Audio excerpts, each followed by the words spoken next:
Don Trollano is a Filipino professional basketball player for the San Miguel Beermen of the Philippine Basketball Association. Trollano was drafted by the Rain or Shine Elasto Painters with the 50th overall pick in the 2015 PBA draft.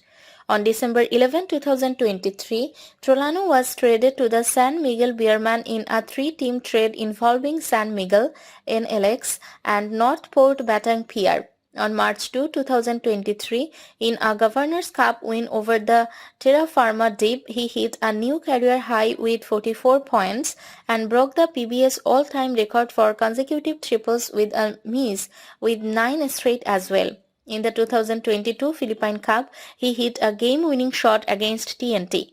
In a win against the Meralco Bulls, he scored 11 of his 19 points in the fourth quarter to help NLEX pull away for the win.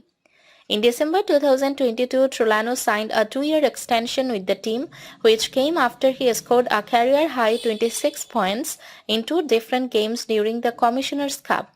Trollano was on the move again after the NLEX Road Warriors gave the number 4 pick to Blackwater for him, Maurice Shaw, Roy Sumang, and the Bossings 2022 second-round draft pick.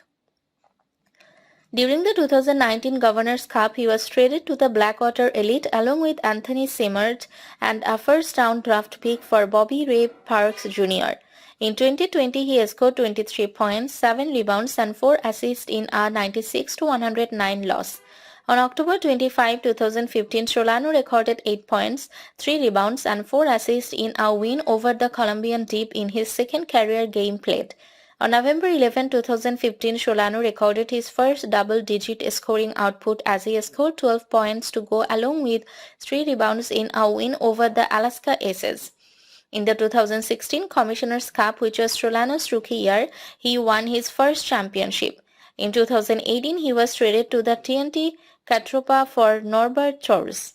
In Game 3 of the 2019 Commissioner's Cup Finals, he scored a playoff career-high 18 points. The next conference, Trollano scored a career-high 19 points in a win against the Colombian Dyip.